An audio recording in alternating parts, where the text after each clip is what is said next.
your walk through the lagers in Auschwitz? Oh, in the lager. Yes, we walked with a dish here. We went to the workers, you know, where there's people worked around the bathrooms in such a lager. And I go with with my little pot, and there comes a German and gives me a patch. I still remember that too. This time I wasn't allowed to go with a dish. But it saved me. Us. I wasn't choosy. I ate what they gave me. The soup had sand in it. I ate it anyway. But those real rich kids from home, they were of Zures. Because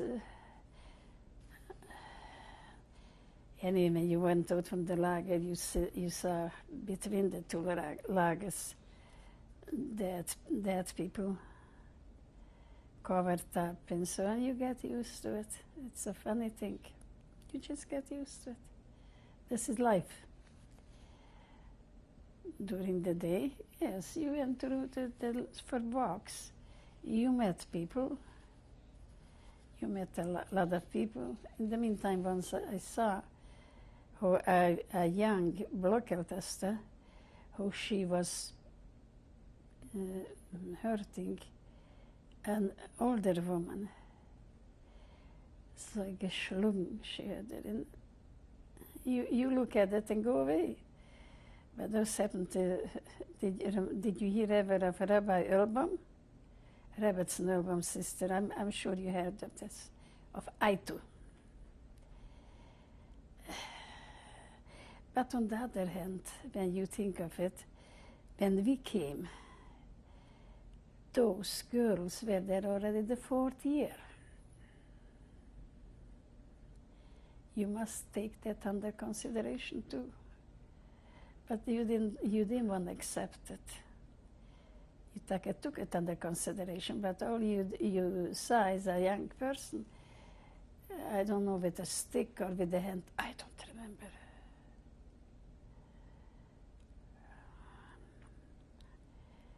In the nights, once, you know, in Auschwitz, I had an earache. Such an earache that you can't imagine. You know that earache is very painful. It's very, very painful. But you didn't get nothing. I was sitting there and it went away. I never had since then an earache. It was the left ear. Although there was a doctor, one of the Häftlings was a doctor. A lot of people, what can I tell you? There was a lot of people. We got a piece of bread daily. We had black coffee, that was in the morning. But a lot of people with TB got cured there on the fresh air. You'd be surprised, isn't that interesting? How long were you there? Well, how long? 6 months. And then they took us, you know, disinfecting. And that was something so awful. Everywhere men, you know, workers. Not that they were interested to see that already. But one thing, it was so funny to me, that when I went out from there and I told you, I saw pickles growing. I couldn't believe my eyes. I thought that everything stopped growing, that nothing is growing anymore.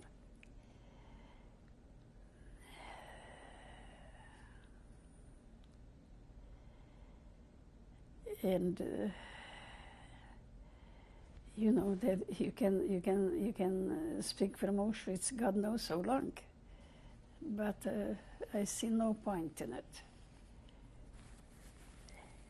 Did you have any job there? Any special work there? No, in Auschwitz, no. Did you know of work that other women were doing? No, no. All you see there is from electric. Those if somebody was touching the wires, it's not what I mean, but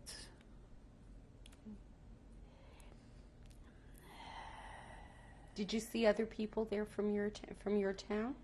oh yes. I also heard when a girl told take the food from her mother, then you thought you lived already more than I did. Such a thing you could hear there too. Did you see your father or brothers again? Those that had come with you? My father, to see my father.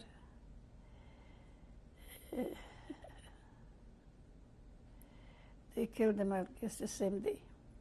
Same day.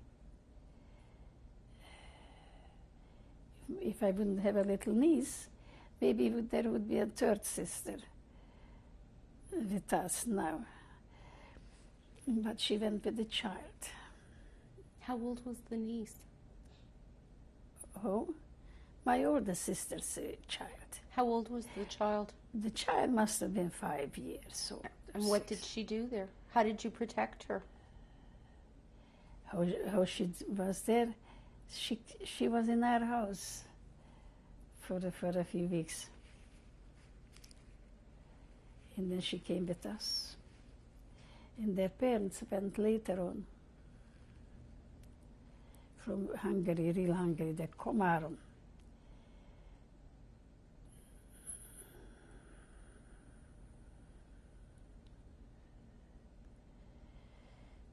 It's a funny thing, when I came home from Auschwitz, I realized that I was hearing well, but from one room to the other, as I told you, and she told me that at you can't hear. I was very insulted. Well, since then, I'm sure that it didn't get better, but not much worse either. Did they call you Ethel at home, or did you have another name? At you they called me. At you. How did you finally leave Auschwitz? Oh, I left Auschwitz. From there, we left to Nuremberg. Okay. How did you get to Nuremberg? Yeah, this is a good question. I don't remember. It must be with a, not with an airplane, with a helicopter either. Do you know why you were going to Nuremberg? If I was Did they tell you why they were taking you from Auschwitz? No, they didn't. No. But we've been lucky. We had a Lagerälteste, which was very nice, a beautiful Polish 22-year-old girl. And when we went away, she could do for us a lot, for the Häftlings, they call the Häftlings. But is a Häftling somebody? With all my languages, I will not know how to say it. Those people which they get from the war. And if I talk with you now, and I don't know, and then it comes back, but sometimes too late. It's okay. Tell me what happened in Nuremberg. Maybe you'll remember. In Nuremberg,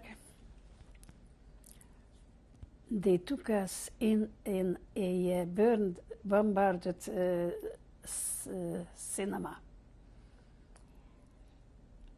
This was temporary. How long we been in that cinema, I don't know. But after that, we had nice little barracks, comfortable, clean, new, you know. But the trouble was that it didn't last long. And then we have to run the bunkers. I don't remember how many days either. Were you working in Nuremberg? Some few days, I guess. Something for the munitions, I don't know what. When you But went, we stayed there quite a while. Wait a minute. We must have been there 4 months, but it wasn't too bad. You had to steal a little bit. I think that my sisters steal even more. But once they found potatoes under my mattress, so they said, I will be punished. They cut my hair. They will. But that girl said for the lager, for the German woman, erre tud garantálni, mixing in Hungarian. She gives a guarantee that I didn't do it. So they didn't cut. Do you remember her name? Laura Tsuzinovska. Anytime in the middle of the night, just ask me to lager out this name and I tell you. But I can't tell you how they, when somebody, a Gefangener, you don't know a Gefangener? Yeah. I don't know why I wanted to tell you that before, I don't remember. I'm laughing, it's not funny at all.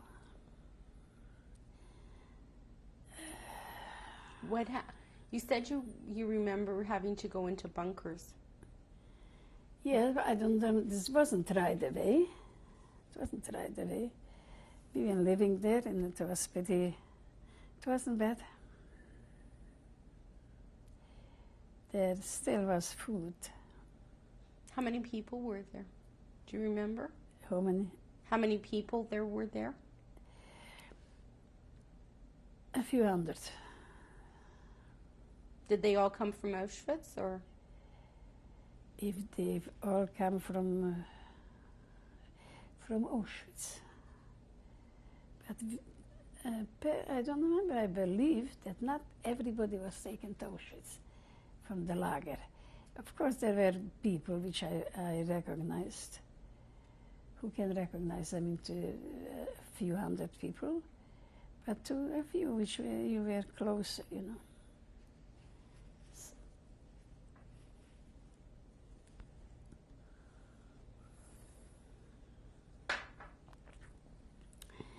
But frankly, what we done in Auschwitz, in Nuremberg, outside of the Markostesta, you know, the moon with the Lakshan, that was so good. Tell the story about the moon with the Lakshan. Well, we went outside. We saw the bombs falling, you know. We were looking on, and we were sitting there. And all of a sudden, I don't know where I noticed that a plate with moon, poppy seeds with sugar. That's anyway very good. It's delicious. I couldn't make my husband enough from that every week. And then he had enough for years, so that I still use moon. I make cakes, kindler. I did know that you heard about it. And here it stops. I don't remember what happened and when it was, but when we, you see, this one I don't remember. I remember when they took us further. We had no, the barracks were bombarded. The Germans, they took us to a little place, what is called Holation or Holishov. And they used to throw down leaflets which said, Holation is a loch and we're finding you doch, you know?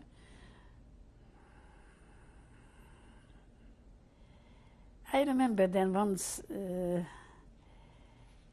in Holation, in Holishov, we had a very good man, you know, what was he called? He actually wasn't an SS, he was a Wehrmacht. the one who watched us.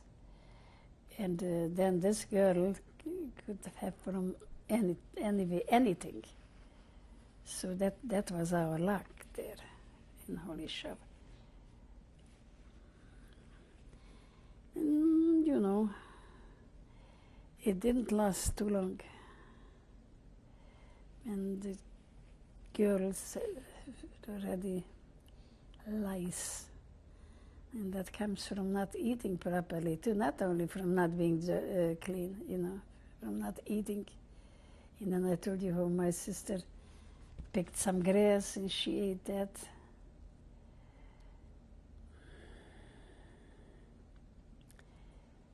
And that's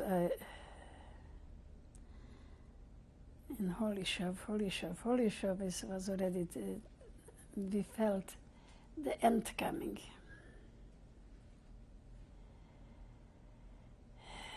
Didn't take long, Tucker, didn't take long. I just remember one of the girls told me, and you are still smiling. But I don't smile nowadays anymore.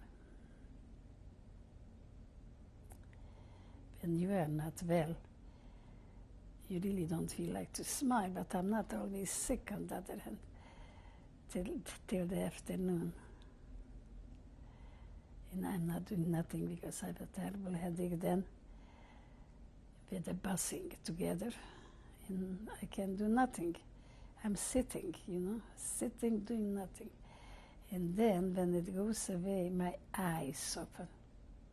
It's a funny thing. When were you liberated? Pardon? When were you liberated? You said you knew the end was coming soon. We knew, we felt it. Because food started to be very little food. And people started to feel very tired. And then I remember we went out and we picked potatoes, raw potatoes, and we ate them. And I thought this is something very good. Why not eat it at home too? Why not? This is good. It's a funny thing. Not once did I feel like eating raw potatoes. I don't know. They let us do it, or were we stealing it? I don't know. But it was good. I tried just everything possible to survive.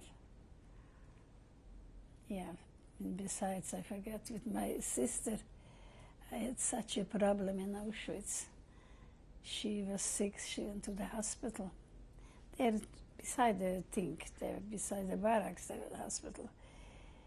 And I went in the night, and she was so sick, such a fever. And she took a rag and dipped it in, she thought it was water, while it was cardboard. And they didn't want to let me in. But somehow I sneaked in. And there was a doctor from our place on Sölish, a woman. And I begged her, I told her that my sister is so sick. Where was her? So what if I am also Swedish? She didn't do nothing. She didn't try. She didn't do. No, not much help. There was a girl which was working in the kitchen, so she could have given us some few potatoes. No, she can't. And no, I had no such a help. Only whatever I could take myself. But I had a lot of food from the workers. You know, and sometimes I'm starting to think, what really did I have done the whole year? My husband told you that interesting thing. that roof who throw the food, you know, rush over roof, a polisher. He sat med the roof's brother-in-law. And her mother was sewing in the bottom diamonds. And once she went there, this girl, Ergit, sometimes, and she noticed this dress. Not on a häftling. I don't know what that was. Anyway, she noticed the dress. And somehow she managed to get the dress with minus one button with the diamonds. What helps God, that's that she lost the dress altogether. Maybe she had it for a while. Isn't that interesting? It's so hard to believe. Among that many thousands of people, she recognized her dress. And she found the diamonds.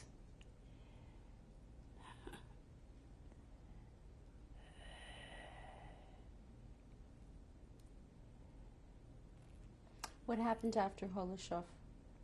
After Holocaust, we've been liberated by the American. And I don't remember where from there, my sister and me, we went for some reason, to Romania for some money. My grandfather left me their money, I went for it. So there was money. There was some money, but not too much. Everybody got. And from there, I went home, to my hometown. And I went there to the house. And then I said, never again do I want to see that house. Horses have been living there in one of the bedrooms. I said. And then from all those sworn, still the whole, everywhere. Never again. My husband went 3 years ago. Yes, his father buried there in Söder. He died quite before the war, before 44. I never wanted, or would I ever go. Some people want to go home to see where they were born, you know. No. If I said I will never be, not that this is the reason that I don't want to go because I said so, but I'm just not interested. I have there nobody alive or dead. And from there I went to a cousin I heard their home in Nánas. I was there 6 weeks. Yeah, and I went to Budapest. There my father had a sister and a husband and family. What was their name? Yeah, in Nánas and Budapest. In Budapest. Zalcer. I was there the whole year, I guess, until I got married, April the 2nd. Yeah. And then started a new Sidra, you know the Sidra. We stood there in Budapest, yeah, half a year, and we knew that we didn't know where we want to go. That was, do we want to go to Israel? Do we want to go to America? We didn't know. And somehow, that was in Prague, yeah. Budapest, we went to Prague, that's right. There was a man, my husband was dealing with fur, you know, with fur pieces. And he sold him the pieces for Mr. Bank, and he gave it to him without money. He didn't have money, never mind. Doesn't matter, you said it once. So, but he also sent, and he got from Canada. I don't how do you call those people? Anyway, that he's needed there else for a year, and we came. It didn't cost us any money. Other people paid a lot of money to be able to come in, and it was a very easy one. We came in. When was your son born? My son, 53. No, 48. My daughter is 53.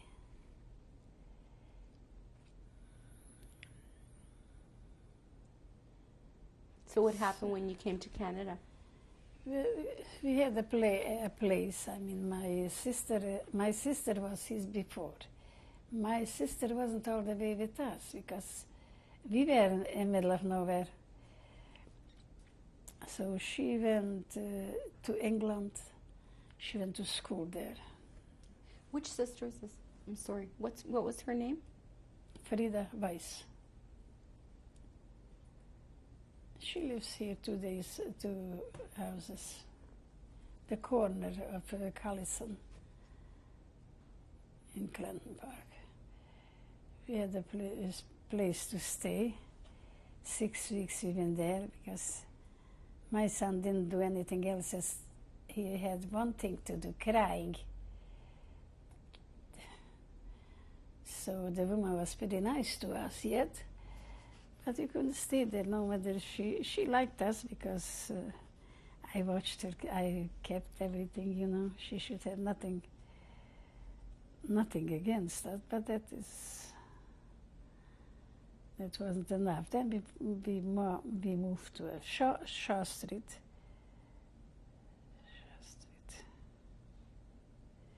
In the meantime, I'm confused. I don't know where Shaw. We are in Canada. Yeah, Shaw Street, 2.5 years. We lived there. And then we bought a house. My husband bought a house without even showing it to me. It was an estate house. And he noticed it in the paper and went right away, called the salesman, and didn't even go into the house, but he bought it. It was a terrific bargain, and in a beautiful house. Where was that? Here, Westmont. And after that house, we bought here this one. Did you ever help your husband with work? No, we had a mail order, a catalog, a mail order business. So a few years, 5 years. And then that was a waste of time. He didn't make money. And I was against him. I told him, you're going to put in $30,000 in catalogs, in postage? No, that was a very, very, very hard thing. Not a good thing he did. And then he went into business he's in now. What's that? We have maintenance supply for apartments, hospitals, you know.